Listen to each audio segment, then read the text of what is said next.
Claudia J, welcome back to my channel. I'm so happy you decided to come back. If you haven't yet, go ahead and subscribe to my channel so you don't miss any more videos from me.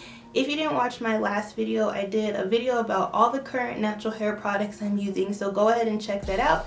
And the video before that, I also did a review about this wig I'm wearing, so check that out and, you know, leave comments, subscribe, all that good stuff. So today I'm coming to you with the video about natural hair lingo and just natural hair words that a lot of us use that when you first go natural they can be really confusing, but once you know what they mean it can also help your hair regimen and just know what you're talking about. So let's get the video started. So I have a list of all the words I want to tell you guys what they mean, so if you see me look down at my phone, that's why, because I don't want to forget anything. So the first word I want to talk about is natural. So most people don't really know what natural means. Like if you talk to anyone, some people just don't get it. So basically going natural just means your hair is not chemically processed or chemically straightened in any type of way, but that does not include coloring your hair, because your hair can be dyed or you can color your hair and your hair still be natural. So it's anything chemically altering the curl pattern of your hair, which like a relaxer or a perm,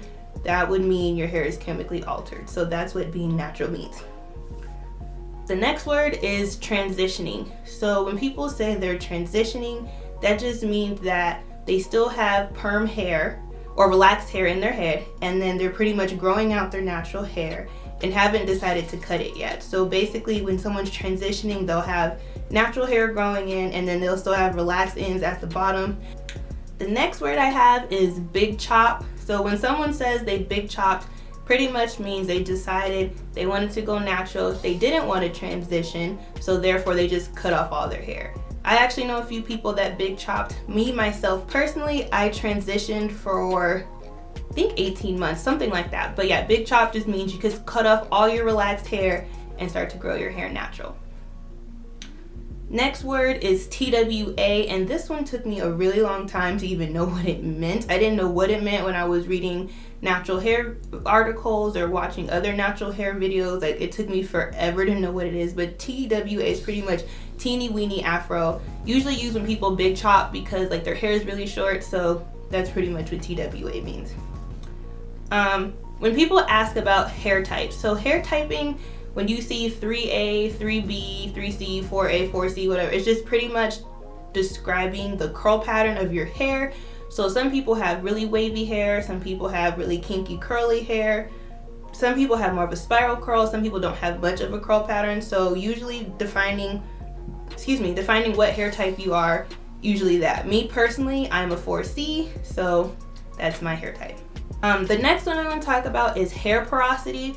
And this one you guys are free to do more research on because like I'm not a professional, but hair porosity pretty much just talks about your hair shaft and the cuticle and how you retain moisture in your hair. So there's low porosity, normal porosity, and high porosity, and this pretty much determines how your hair keeps moisture or how the moisture goes into your hair.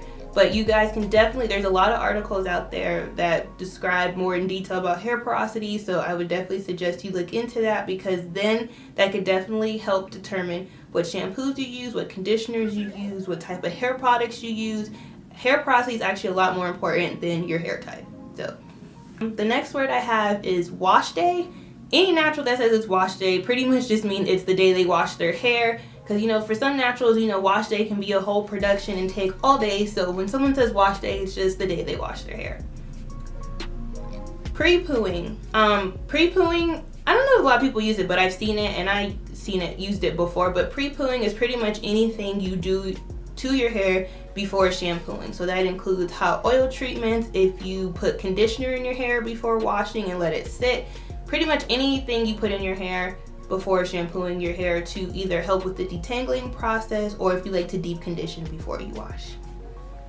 Co-washing is the next word, and co-washing means to wash your hair with conditioner.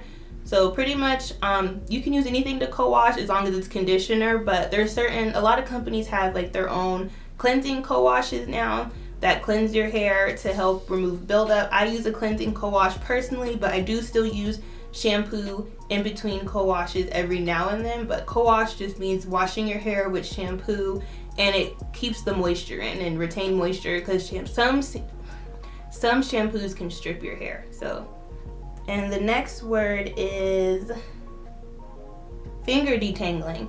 So finger detangling is pretty much self-explanatory. It's just pretty much when you decide to use your fingers to remove knots and detangle your hair versus you using a brush or a comb. Some people prefer to only finger detangle. Personally, I do both. It just depends on how much time I have and what kind of mood I'm in. Finger detangling usually takes longer, but it is also beneficial for your hair because it reduces breakage. Protein treatments. So a lot of people don't know what protein treatments are, but pretty much if you see a protein treatment or you go out and buy one, or you have a deep conditioner that's like mostly protein based, that is pretty much anything to strengthen your hair. So if your hair is feeling weak or breaking a lot or snapping, most likely you need a protein treatment to rebuild up your hair and to put some proteins in it to strengthen back up your hair so your hair is not so fragile. The lock method. This one's very popular. If you've ever seen the lock method, it's just the method to use of what order you put your products in your hair to retain moisture. So the L stands for liquid, the O stands for oil, and then the C stands for cream or conditioner, depending. Usually it's a cream or some type of styler pretty much. And protective styling. So I've heard a lot of people asking what protective styling is. Protective styling is pretty much any style you use where your hair is put away completely, where there's going to avoid damage, your ends are tucked away, and your hair is basically not out. So this includes weaves, wigs, getting braids.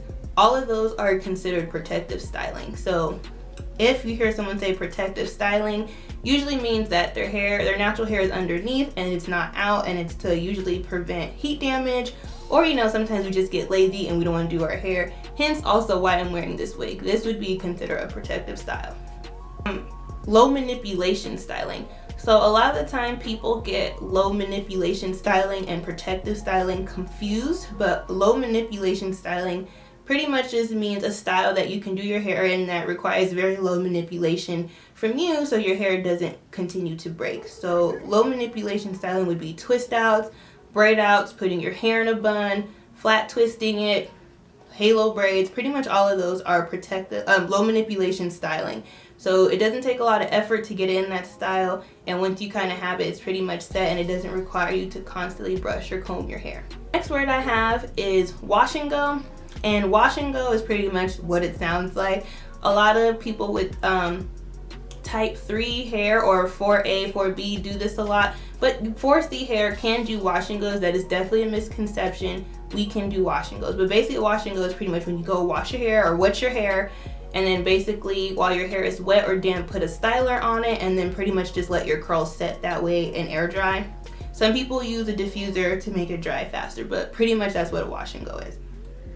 And then the next word I wanted to go over was the search and destroy method, or dusting. This is pretty much when you just go through your hair, look at your ends, and casually trim or get rid of scraggly ends, or if you see breakage happening, or if your ends are just really dry, that's usually when you would just go in and kind of like look for certain pieces that might have that, and then you just pretty much cut it off.